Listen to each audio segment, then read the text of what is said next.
नमस्ते बच्चों, आपका स्वागत है दादी माँ की कहानियाँ में।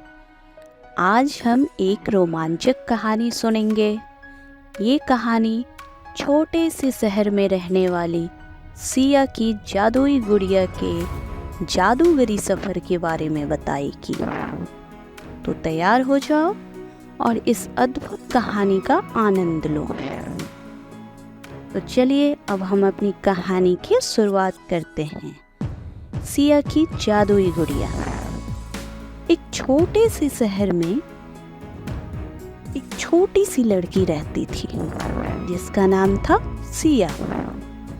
सिया बहुत ही समझदार, नटखट और हंसमुख लड़की थी।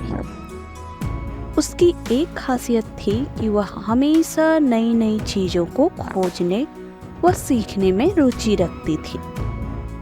एक दिन सिया के डैडा ने उसे बड़े प्यार से एक जादुई गुड़िया ला कर दी। गुड़िया का नाम था चिकीमिकी। चिकीमिकी गुड़िया को उसने अपनी जन्मदिन पर प्राप्त किया था। यह गुड़िया सिया के लिए बहुत ही खास थी क्योंकि इसमें जादू था। जब भी चिकीमिकी को घुमाया जाता तो वह अलग अलग रंगों में बदल जाती थी। सिया चिकीमिकी को देखकर बहुत खुश हुई और उसे अपना सबसे अच्छा दोस्त बना लिया। सिया रोज सुबह शाम चिकीमिकी के साथ खेला करती और बातें भी करती। सिया जब रात में सोने जाती तो उसे भी अपने साथ सुलाया करती थी। एक दिन सिया ने गुड़िया के साथ पार्क में घूमने का निर्णय किया। पार्क में जाते ही वह एक बड़े पेड़ के पास पहुंची जिस पर बहुत सारे फल थे। सिया ने चिकीमिकी को उस पेड़ की ओर इशारा किया और कहा, चिकीमिकी, क्या हमें ऊपर से फल तोड़ने में मदद करोगी? चिकीमिकी ने खुशी खुशी हाँ कह दी और उसने अपने जादू से पेड़ के ऊपर से फल तोड़ने में मदद की।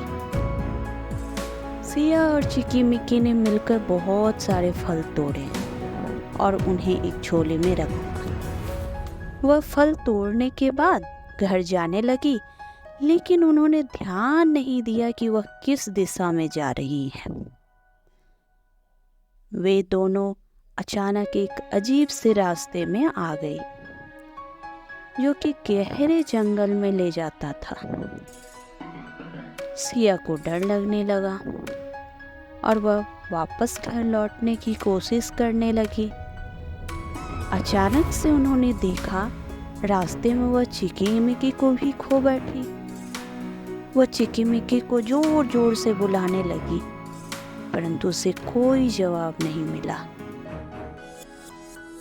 सिया को अब बहुत अफसोस होने लगा क्योंकि वह गुड़िया को खो बैठी थी और उसको ढूंढने की कोशिश कर रही थी।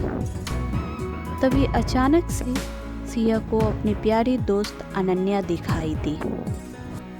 सिया और अनन्या की दोस्ती बहुत गहरी थी। वह रोज उसके साथ खेलते और उससे बातें किया करती थी।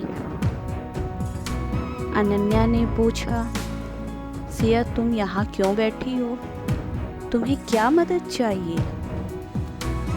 सिया ने अनन्या को देखते ही दुखी मन से कहा, मैं बहुत परेशान हूँ। मेरी एकमात्र जादुई गुड़िया जिसका नाम चिकीमिकी गायब हो गई है। अनन्या ने उसकी बातें सुनी और उसके लिए दुखी हुई। वह अपने मन में सोची कि उसकी कैसे मदद कर सकती हूँ। अचानक वे दोनों खोई हुई पार्क के किनारे पहुंची, जहां उन्हें एक बड़ी सफेद और चमकदार गुड़िया नजर आई। यह गुड़िया चिकीमिकी थी। चिकीमिकी को देखकर सिया बहुत खुश हो गई और अनन्या को गले से लगा लिया।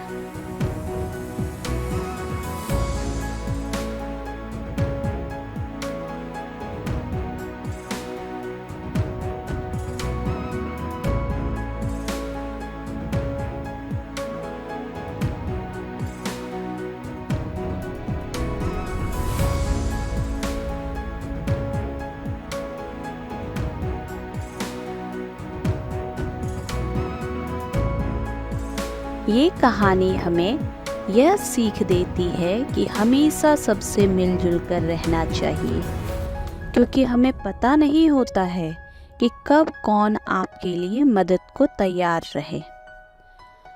बच्चों, इस कहानी में सिया का अनन्या के साथ की दोस्ती ने अनन्या की सूझबूझ से सिया की गायब हुई जादुई गुड़िया को ढूंढ निकाला। आज की कहानी यहीं खत्म होती है। कल फिर मिलेंगे एक नई कहानी के साथ। Good bye.